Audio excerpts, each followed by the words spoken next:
We should make a pre-stream. What do you think? Like we stream it live to the internet, and that's even better. And then people can sneak in and see like the value stuff of our babbling before we do. That's even more embarrassing. That's good. Yeah, maximum embarrassment. Yes, that's what we like.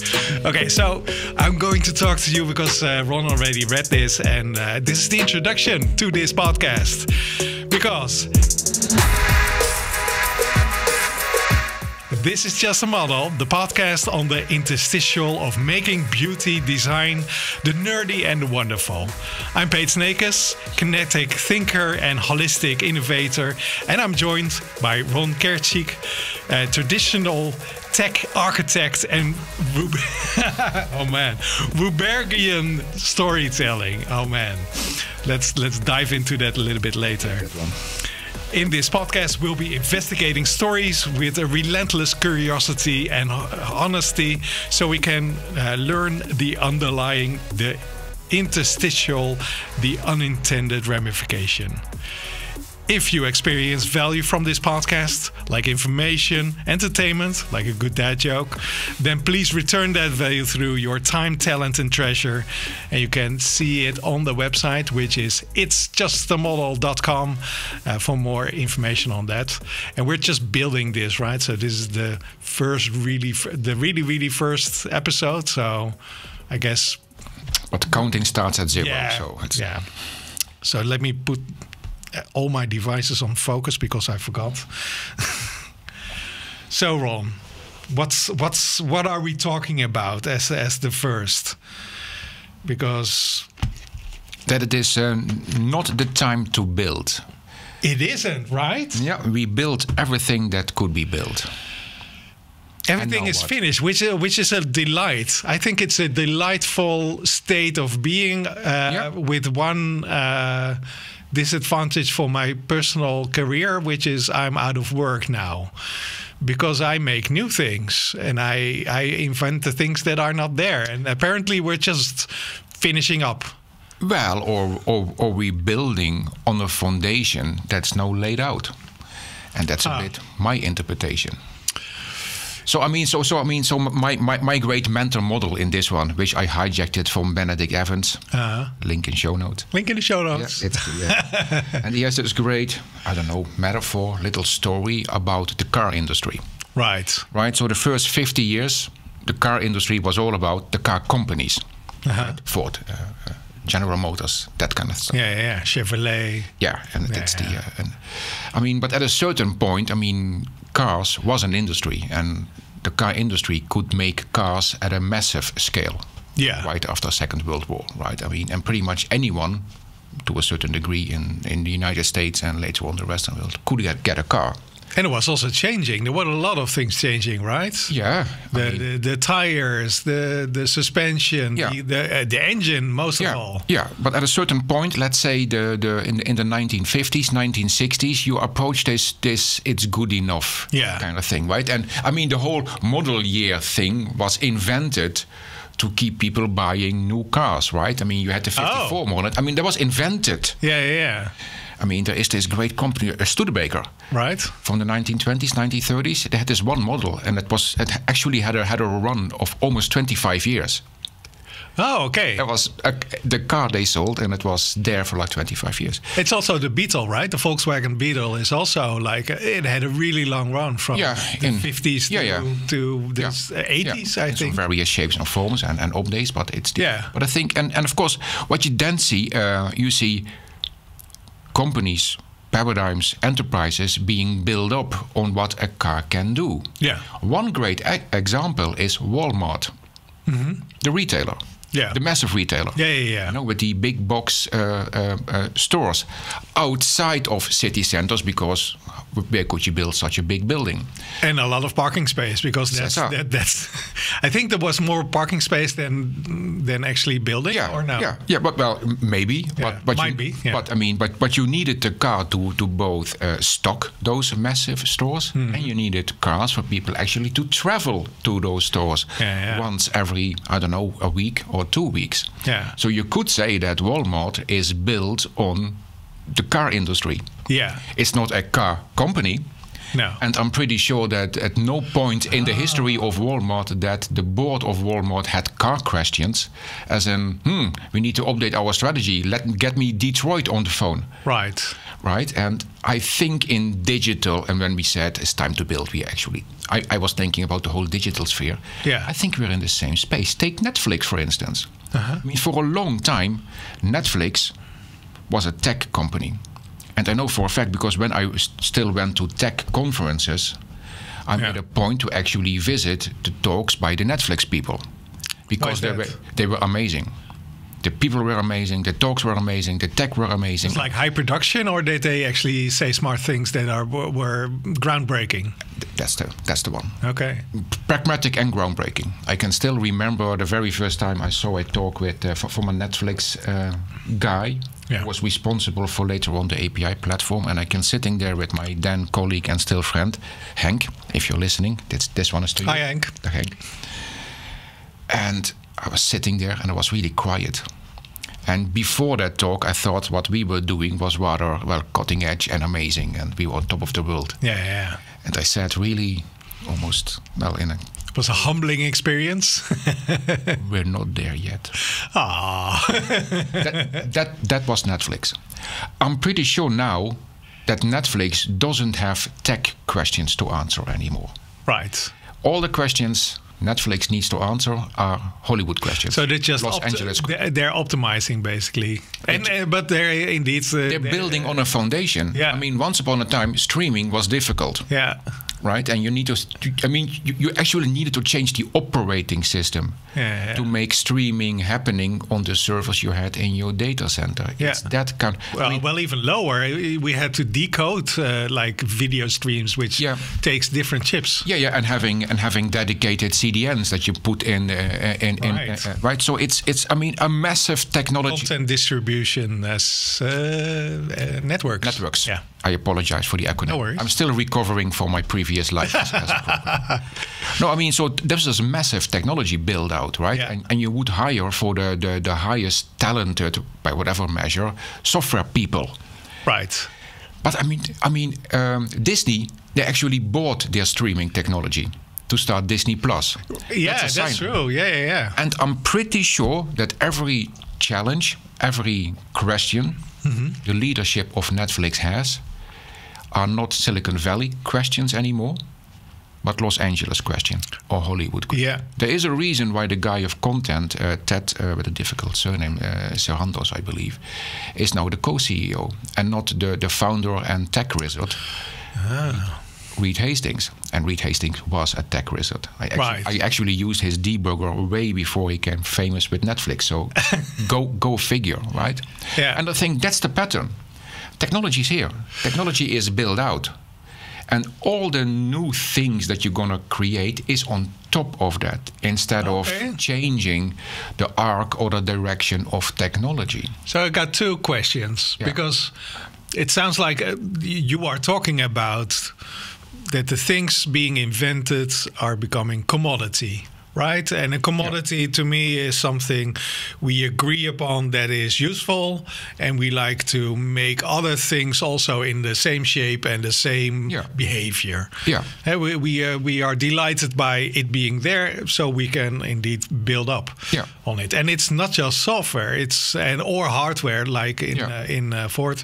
One of my favorite examples for that is so I have a studio in a few rooms over, and I have bins to collect all my microphones and cameras and but also other stuff, and also projects. And these bins have a specific shape. It's called a Euro bin. Yeah. And this bin, you can also find these bins in France. Right, because it's the same size. Yeah. And why does it have the same size? Because a certain amount of these bins need to fit in a rack, and a certain amount of racks need to fit in a truck, and a certain amount of trucks need to fit on a boat, and et cetera, et cetera. And this is all the way down. And it seems like to me, and this is actually the question. So if we just have commodity, are we?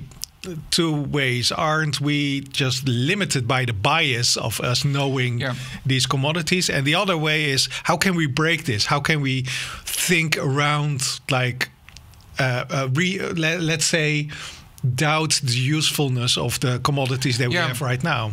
Yeah, I mean, at the bins, right? I mean, the trucks are also built around the size of the bins, right? Yeah, you actually make a truck. It's like holds turtles all the way down. Yeah, indeed. Yeah. So it does have a generative aspect in that sense, the Definitely. commodity, right? Yeah. No, the reason why I made the point about digital or digital technology, whatever you want to call it, or digitization or whatever, right? Computers. Yeah, it's because it's so strongly generative. Yeah. Yeah. Right. Instead of, I mean, a bin in the end is a bin, and you can be creative what you do with a bin, right? But in the end, the bin is a bin. Yeah. But this is technology that's so generative. And I mean, take Instagram for instance, right? I mean, in a sense, the Instagram app is done. Yeah. And but what happens in the little squares on the Instagram app? It's still growing, right? It's still growing, and it's infinite what you can build on top of that one. And it's funny because I found that the people that are working in that little window of Instagram or TikTok or YouTube even, they are kind of constantly hacking because they want to be successful and want to make profit or whatever, want to be famous. No matter what the goal is, they are hacking the system because they know they're just finding out what patterns they need to adhere to be successful. Yeah. So when I said generative, I was trying to sound smart, but what I actually meant is hackable.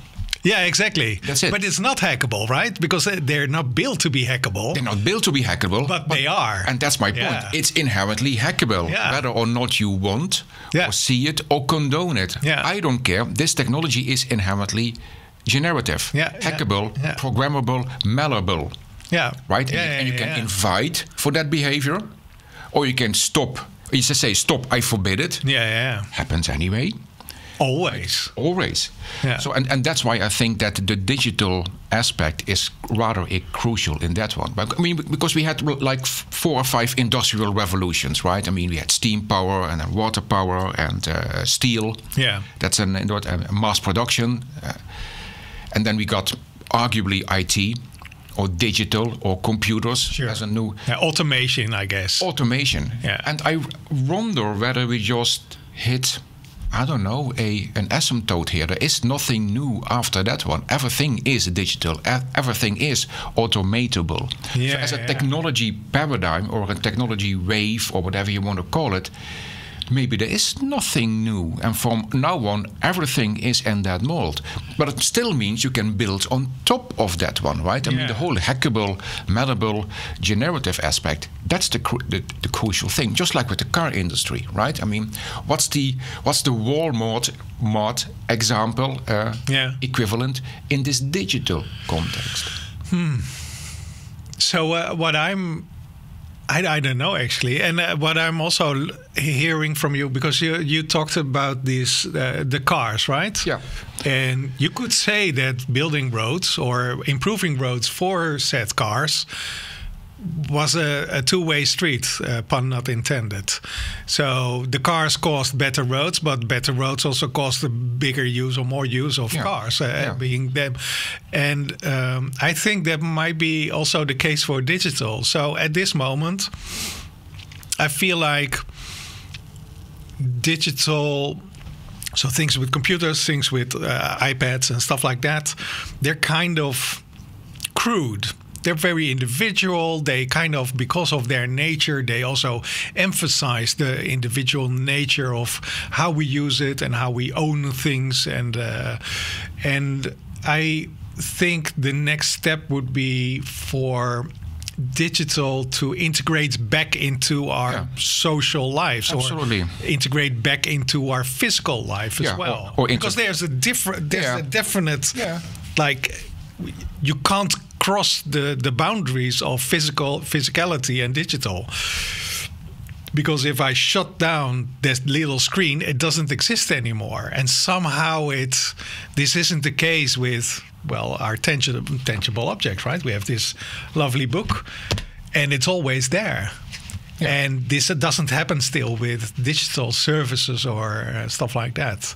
So I'm looking for what the next wave would be, is more like rather than coming from a box that we built as a commodity, and that we got digital means and services and patents as a commodity, that it now needs to loop back into our lives, so it has more relevancy in our lives. Or a different relevancy, right? But in the end, I think it's still the same fundamental technology. Yeah, the technology won't change, right? But the application and the broadening of that. So actually, what you are saying is what we're getting at, right? I mean, the foundation is there. Yeah. And the foundation, we have built certain things on top of that foundation. Yeah. But at least we have a 50-50 split in the coolness of technology, and building that one out, and what should we actually do with it? Yeah. Now that the foundation is there and it has hit this somewhat stable state, sure, I think we should now devote 99.9% on what are we going to do with it, and for whom, and how. So we're settling down. We're basically leveling out, and technology-wise, but we're not. I mean, so this is the end of but the usage is still open for debate. It's the end of the beginning of technology, but it's the beginning of the end of what we're going to do with it. Of the next thing. We're basically at the beginning of the next S-curve. Absolutely. Yeah. But that's not a technology S-curve. No. It's just a pattern, right? Yeah. It's something you're leveling out. You're getting used to things. You think, okay, this can't grow even further. Yeah. We have depleted all our I don't know, skills and fantasy and imagination on this. Yeah, I mean, we need a new material. We need a new, I don't know, a new realm to think about this. A new purpose, a new intent, a new place in our lives, right? Not just digital. I mean, but let's face it, that already happened, right? I mean, we used to prefix digital things with I or E. Yeah. Right? E-commerce. Yeah. Right? Or, e-business. Yeah, I mean, it's now it's business, and now it's commerce, and it's the and of course you see that traditionally e-commerce companies actually go back to physical again. Yeah. Right? Or play around with that. Or play with hybrid versions. And that's the normal thing, because but that I really think that's predicated on the fact that the technology is good enough. Yeah. Right? I think you're right. And the whole obsession with tech and big tech, and I think that still is a that will go away. It's unwarranted now, at least. And I think we saw that in that. I'm not sure. It was a fragment, right? It was a fragment of somebody talking about the big firing waves of the big tech companies. Yeah. So everybody, all the big tech companies seem to be firing loads of people, arbitrary, possibly. And so Netflix and YouTube and Microsoft. Well, Microsoft doesn't. Yeah, Microsoft also did. Google. They all fired copious amounts of people, and it seems like it didn't matter. Yeah, it was kind of like, okay, I guess we didn't need those people. Yeah, and you're basically saying those people aren't useful anymore because they're done, they're finished. Yeah. It certainly it fits the narrative, right? So I mean, so I have no qualm actually using it. See, it's true. Yeah. No, I mean, but you can really see that the technology companies have been stockpiling engineers. Yeah, right? It's almost like having a warehouse full of engineers, just in case. Yeah, you never know. That's absolutely the feeling I got. Certainly, in COVID, if you see that, for instance, Facebook, they hired 70,000 people over COVID. Yeah, that's a 7 and 4 zeros. That's huge amount. I work for a large company that's smaller than what they hired during COVID. Yeah. It's hilarious. So but the example, and we're going to put the link in show notes. Yeah, I think that's a really great phrase, because what the gentleman referred to is Twitch. Twitch is this game streaming platform. Yeah, exactly. And Twitch fired like 35% of their staff. Programmers, programming management, people that we typically call engineering. Right? Or people doing generally useful stuff, right? They're building new things. Building the infrastructure, building the technology, building their foundation. Sure. And they got fired. And at the same moment, the highest grossing star on Twitch is leaving Twitch for a $75 million contract. By whom, by the way? I didn't check. It's going to be in the show notes. Yeah. But I think I mean, it's as a symbol, as a metaphor, it's great, right? You're firing the people that make the technology, and the people that use the technology are on the upswing.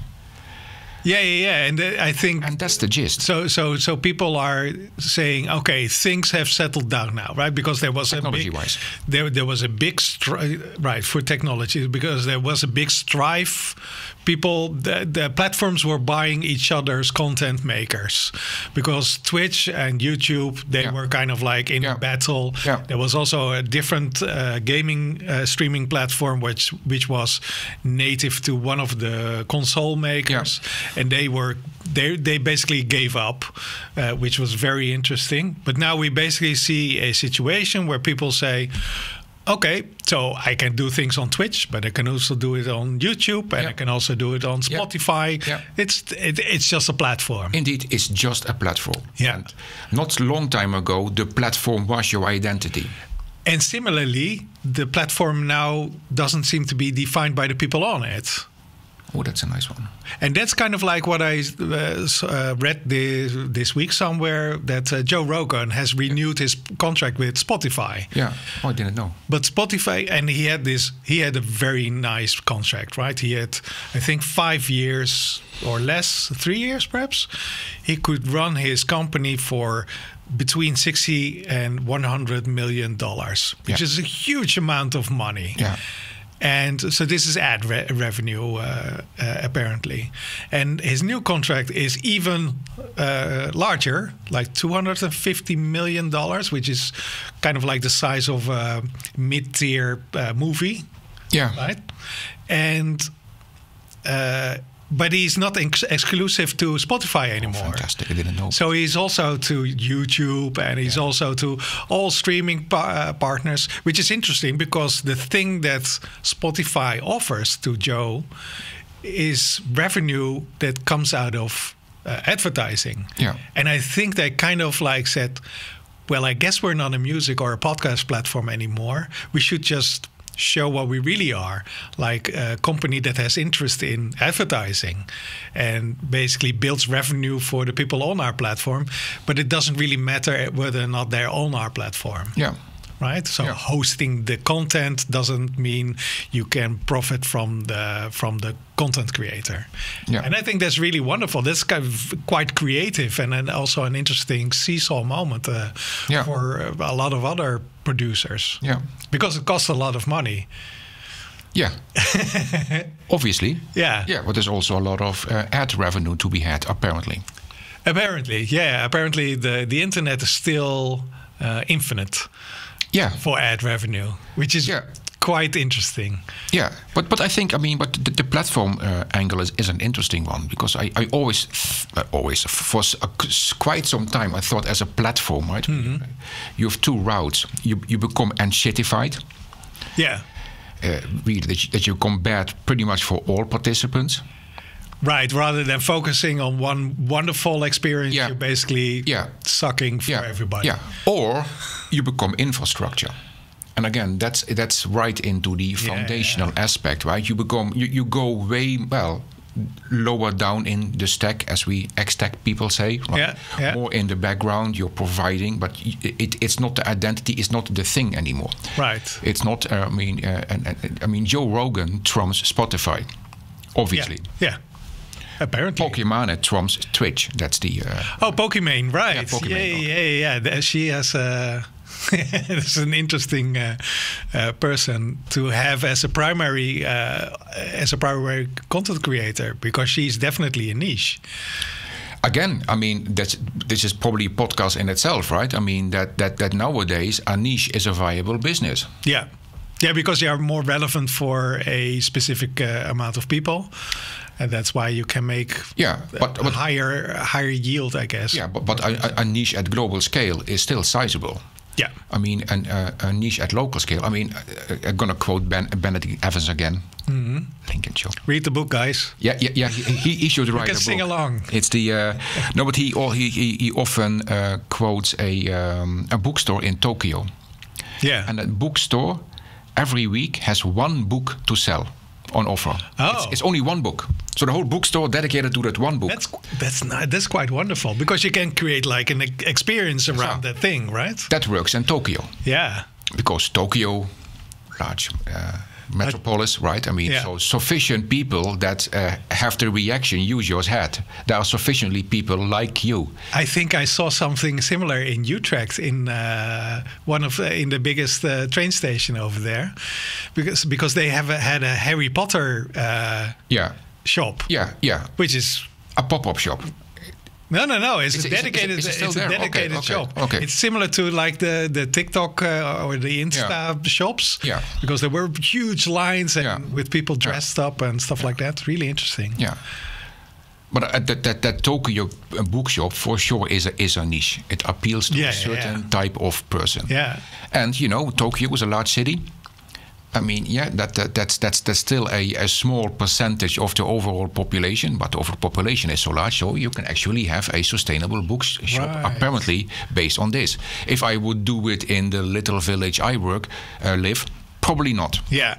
Probably not.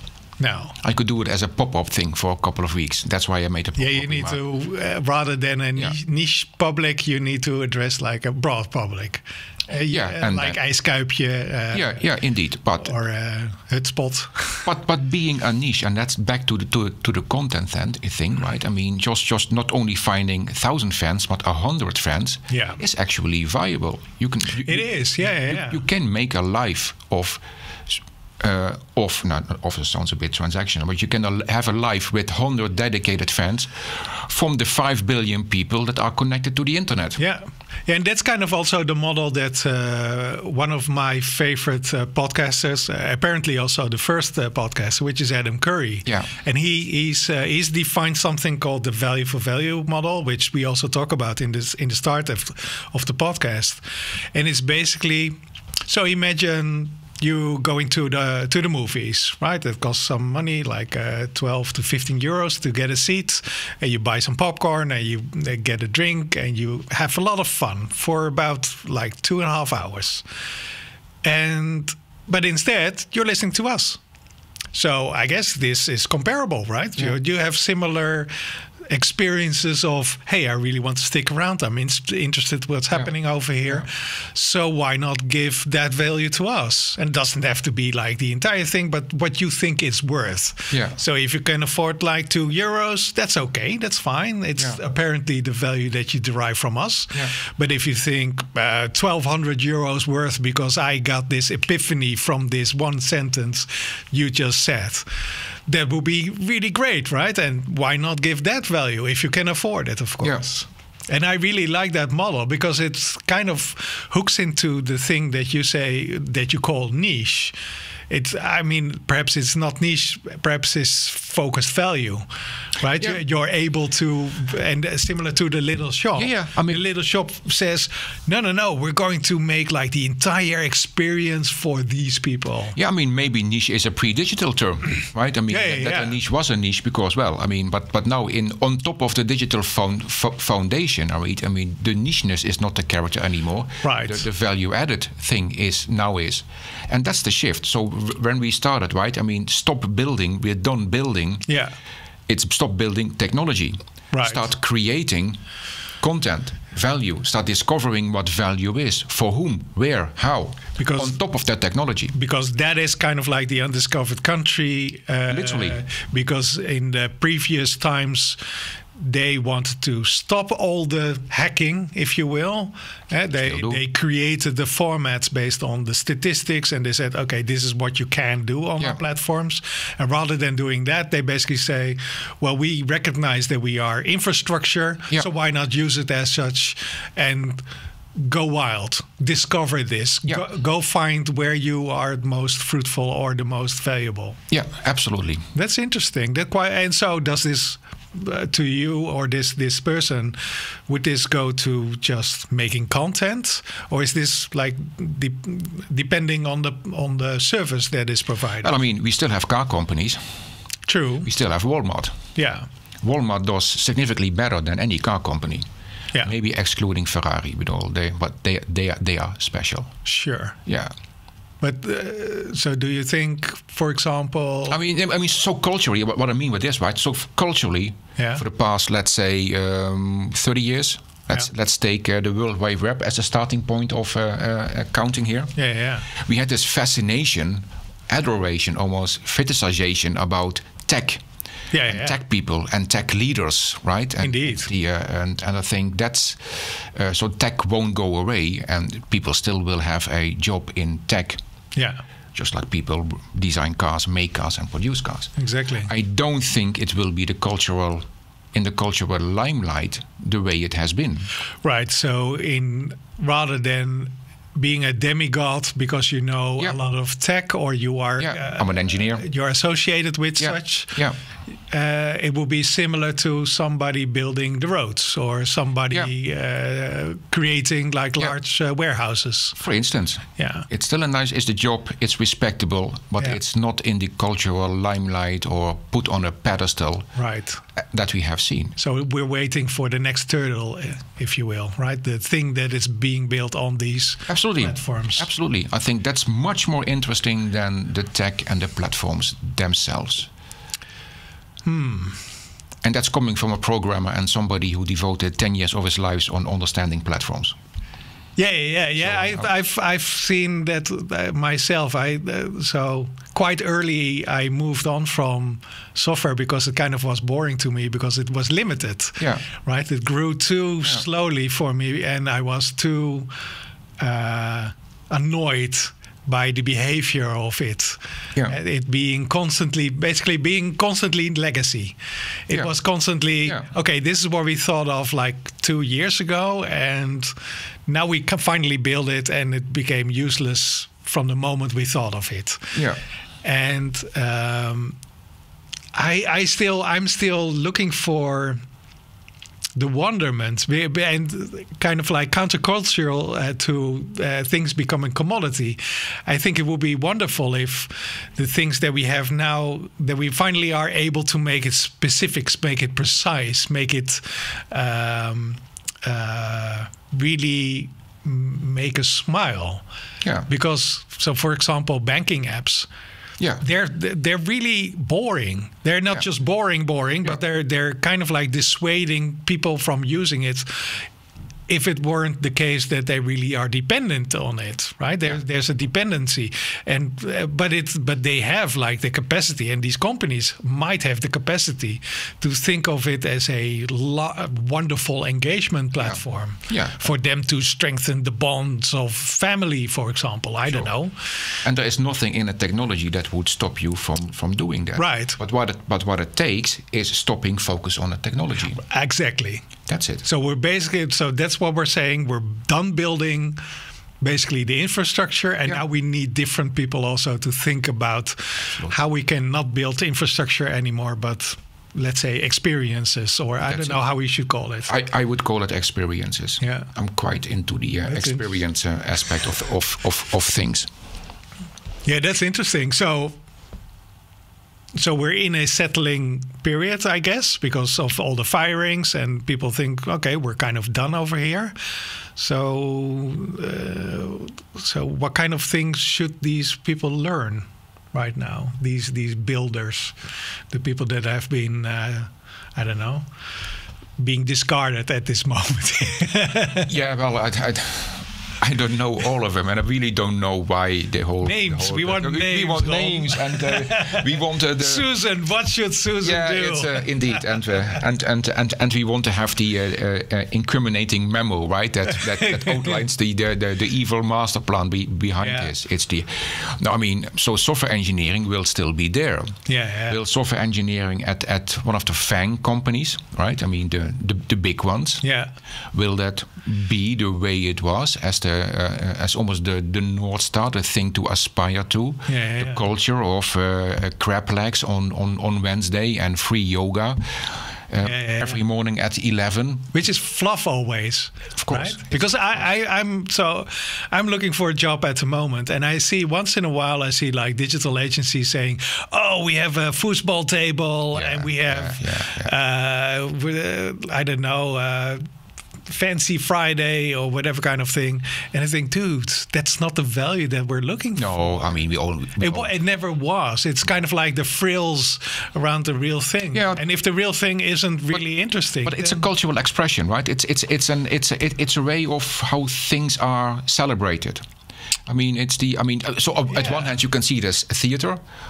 I also see it as almost like a cultural celebration, right? I mean, about the specialness of what we're doing here. Yeah. But it's also a separation.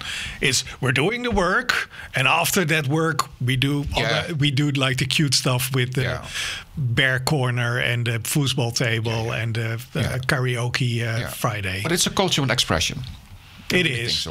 But I'm always looking for the companies that really find, okay, the thing that you actually do with us, that is the value that we provide to you. We provide you the environment where you can do this specific thing. Yeah, the value is in between, right? The value is in the interaction. The value is in the interstitium, right? Exactly.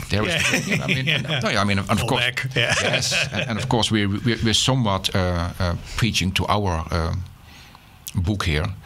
True. But the pattern is there. And to come back to your answer, I mean, software engineering will still remain. I mean, people still need to hack things or make things even hackable. So it will get a bit more diffuse, perhaps, and these people will intersperse instead of being concentrated at big tech or tech companies or companies saying we want to be tech. Yeah. I really think that is over.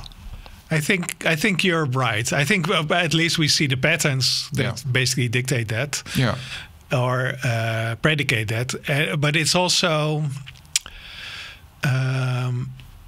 so. Once again, I'm really thinking there are all kinds of things that still need to be done. Of course, specifically because the platforms are very monolithic. So, for example, in healthcare, there's this big company in the Netherlands that basically has the entire market, and it has it captured, right? So the entire market is arrested by their speed, and which is really hard for the rest of for all their clients. And I feel like rather than being monolithic and trying to protect all the IP, I guess, or their customers or their revenues, I think it would be way more valuable for them to connect with not only competition but also connect with different parts of the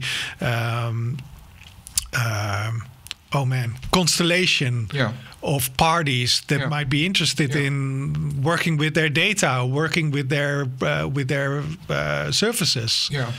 So I guess I'm looking for the developers that perhaps not work at this particular company or at the client, but work in the interstitium, right? In the want to connect, for example, all the hospitals in the Netherlands. Absolutely. And not as a star network, but as a real network. Yeah, and of course there is nothing inherently in technology that made this the way it is. Right, maybe the technology culture, right? I mean the whole platform culture, but also the commercial culture, right? So trying to capture as much value from your clients as much possible. So that's the other change, right? I mean, we talked quite a lot about technology is done. What will then happen? And I think we're both agreeing that is what will happen. It's the interconnection. It's the collaboration. Yeah, it's where the genius is in the scene. I love the word genius.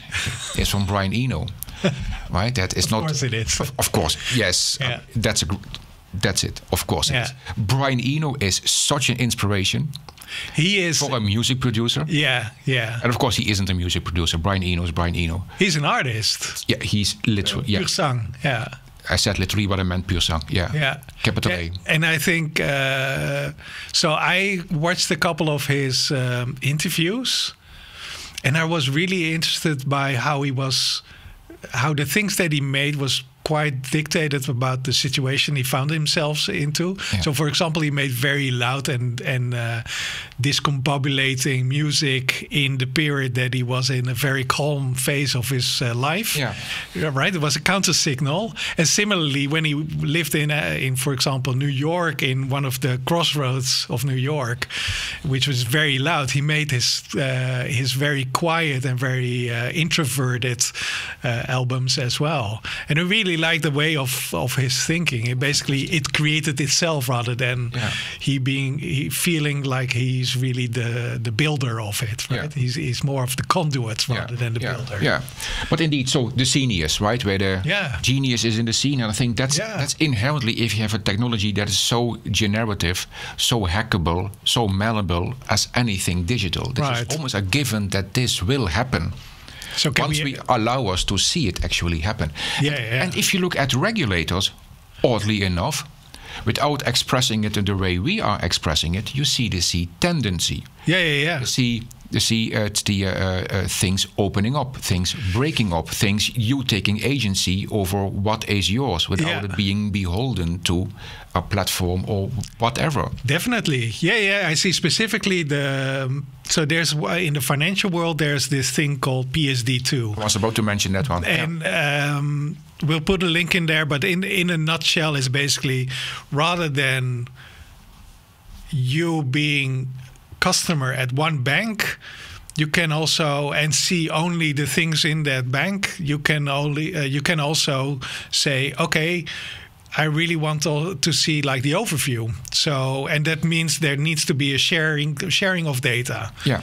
And with your permission. Exactly, with the permission of the person that's owner of the monies. Yeah. Right. So you're basically hiring the service of the bank rather than being a customer of the bank. Yeah. And so that PSD2 basically says, banks, you need to open up so this can happen. Yes. And but it's a negative thing, right? The law or the regulations basically say, don't be owner of that data. But the reaction should be of all the banks should be like, oh, we need to relanguage. We need to create like an environment where this is very obvious. Yeah. Of course, we're not owner of the data because it's of the person that shops with us. Yeah. And if you read the opening paragraphs of the PSD2 regulation, Payment Services Directive number 2, it literally states what you just said. Yeah. Is that this is the kind of environment they were aspiring to. Well, arguably that didn't happen or didn't happen yet. It didn't happen at all. But the fact that a regulator, a financial regulator, has this intent, this drive, this explicit world we would like to see, I think is telling. I think it's really, and it won't stop there. Yeah, I think that's true. And that's beyond not just financial. Let's not focus on that. It's everywhere. Yeah, because so for example, the big laws and regulations happening in the social networks are similar. Yeah. Only over there, I find that the commodification of those services are still not done. No. Yeah. And specifically because we're pumping the brakes on the behaviors of the social networks as if we like to punish them. But I think the big signal that we're giving to all those companies is these are reasonable things to expect from a company like you, from an organization like you. And we lived in a lawless environment where you can do anything that you like and you're self-regulating, I guess, to a situation that we kind of figured out what we expect of you. And we really like you to adhere to that.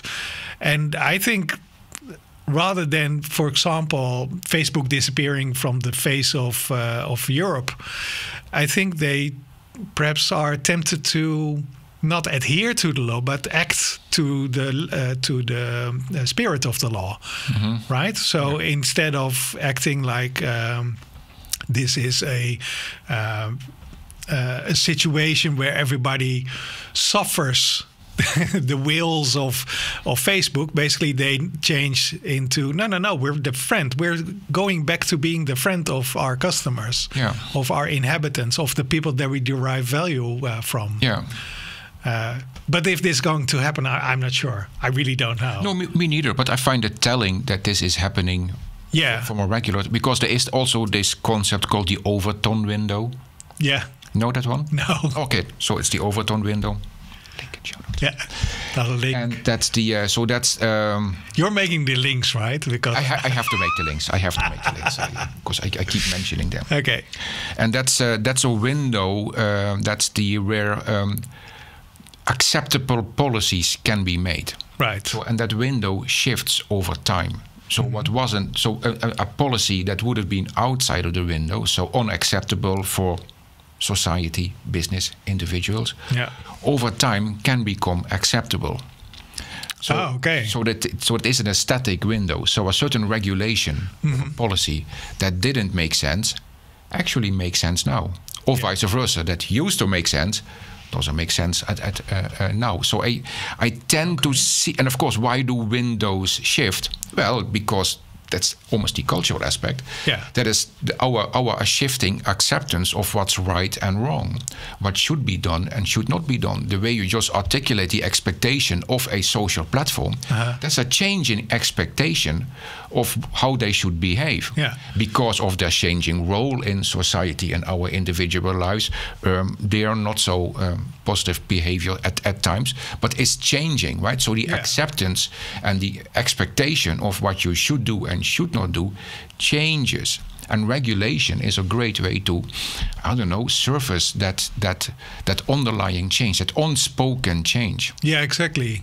Yeah, and also expressing what we actually want. Yeah, indeed, right? I mean, if you look the latest regulation about the Apple App Store in Europe.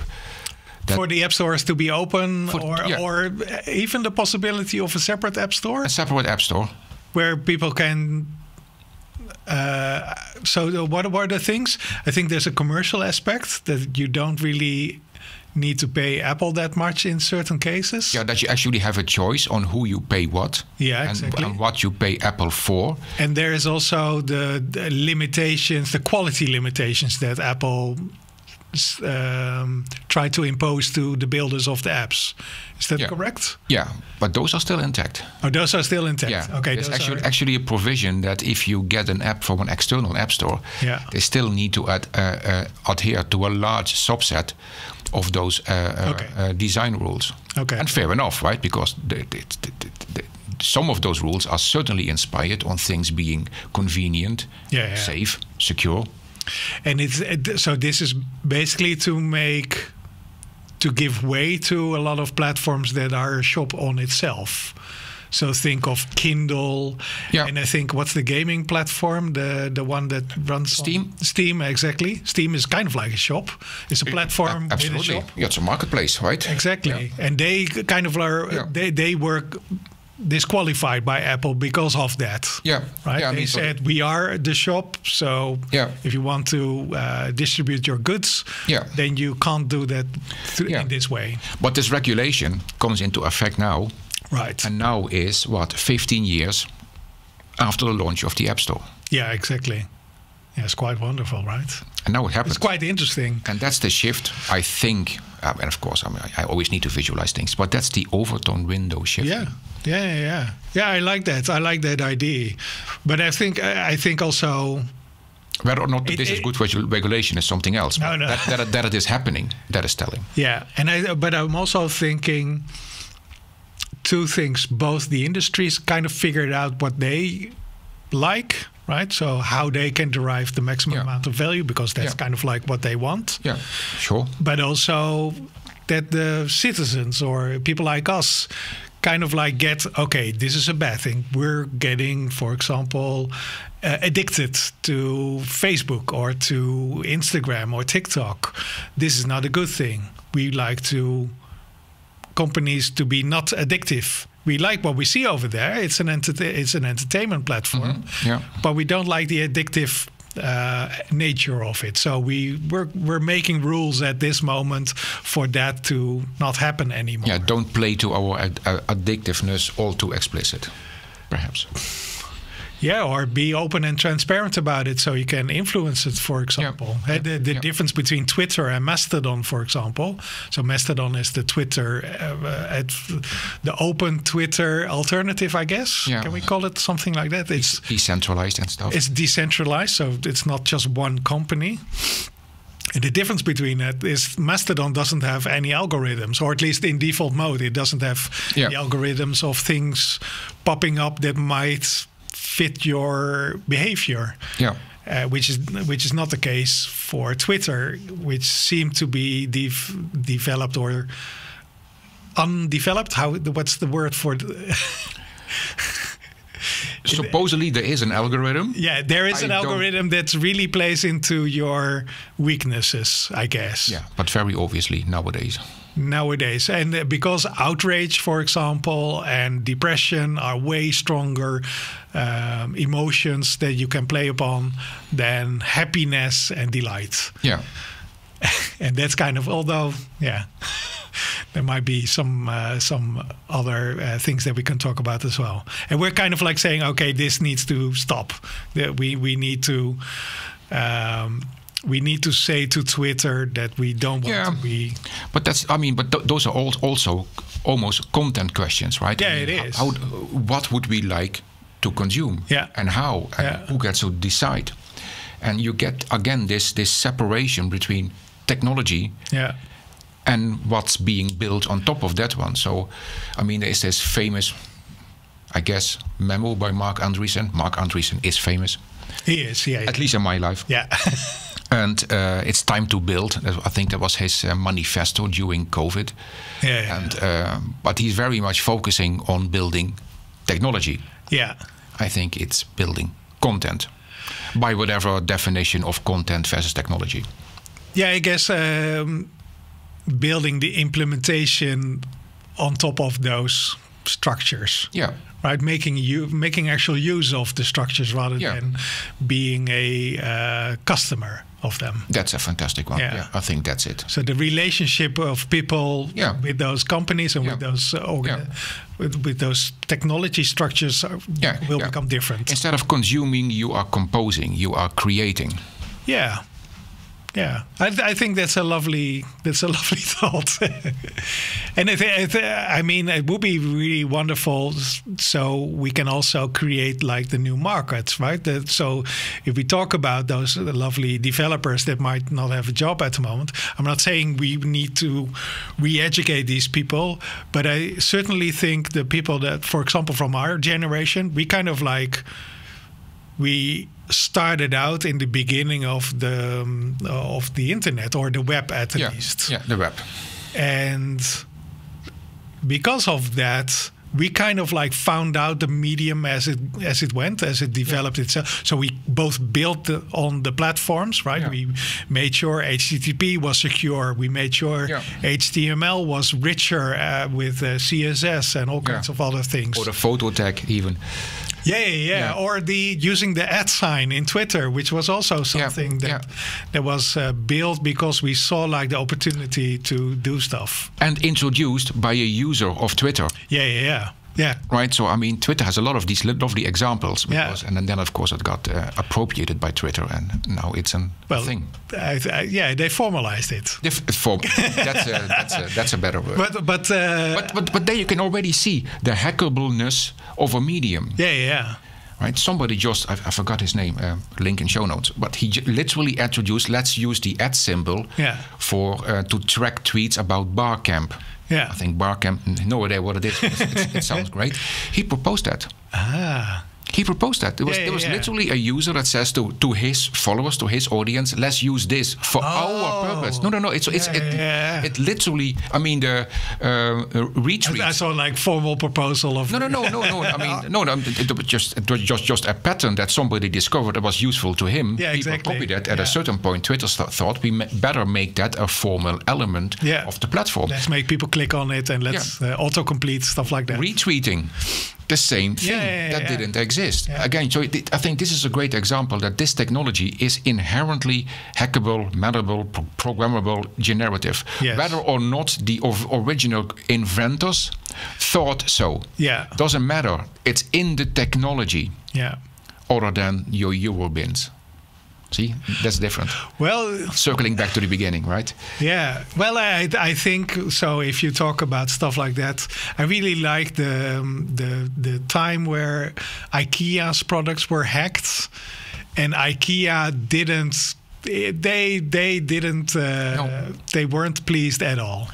They were dismayed, profoundly, because they said, "No. Our products are finished. This was the signal from them.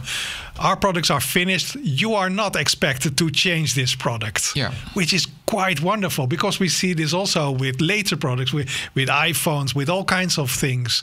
Like they're only permitted augmentations, but also we are ingrained with the need of it being pristine, which is really weird. We are programmed to do that, right? Well, or conditioned, or educated, or whatever. Now, I mean, so the site you mentioned is IKEAhackers.net.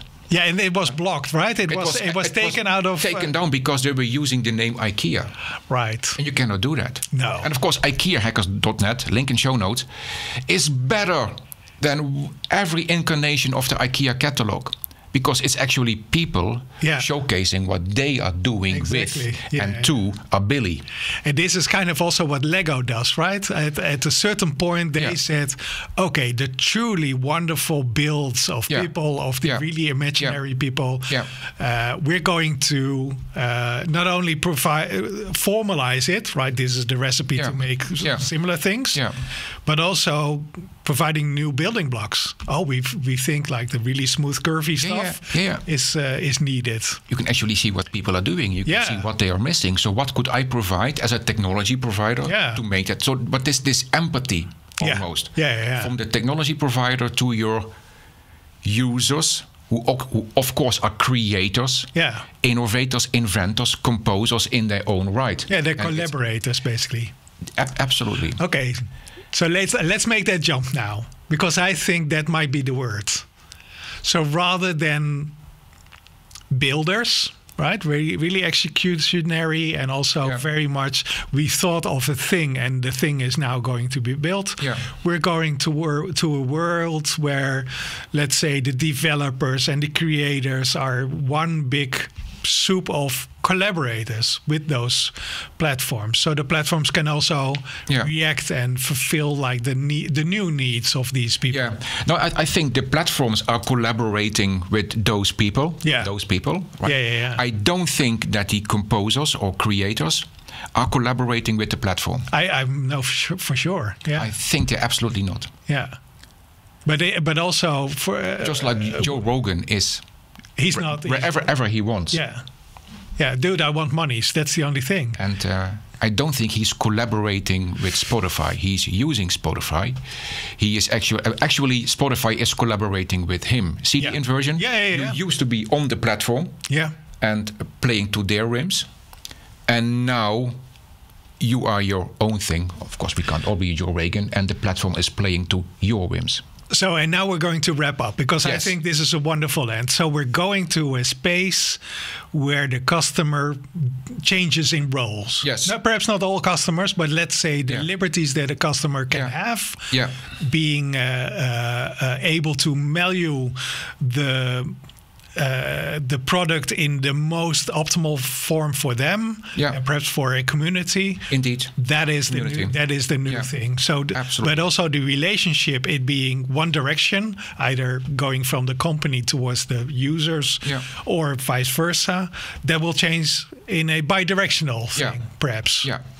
Certainly bi-directional, and maybe that the thickness of the arrow also shifts. Right. I think the platform needs to be much more empathetic to what it thought were its users, and who are now the creators, and that the creators have much more freedom to be wherever they wish, and if they don't like it, they move on. You probably move yourself in either being very strict infrastructure, just like AOL did, Or perhaps that's not the best answer. Let's say KPN. KPN really thought, okay, content on the internet is really nice, and because we also provide the internet, and it now has been going back to just internet, because that's what we do, and also that's what they do best. Perhaps, I don't know. Perhaps, and they're kind of like limited by their own products. I don't know. Okay, let's wrap this up, because I think this is a good end, right? I think so. Yeah, okay. So, dear watchers and viewers and listeners, you have been listening and watching It's Just a Model, a podcast of Ron and myself, Peet. And if you want to know more or you want to interact with us, please do so. You can email us at ids@itsjustamodel.com, and you can also find more information. So we have show notes. Hopefully it appears in all the platforms that we publish to. But if you want to really want to make sure, go to itsjustamodel.com, and you'll find the episodes and all kinds of extra information to also interact with us. Yeah, and don't forget, it's just a model. Remember, it's just a model. Thank you. See you later. Ciao.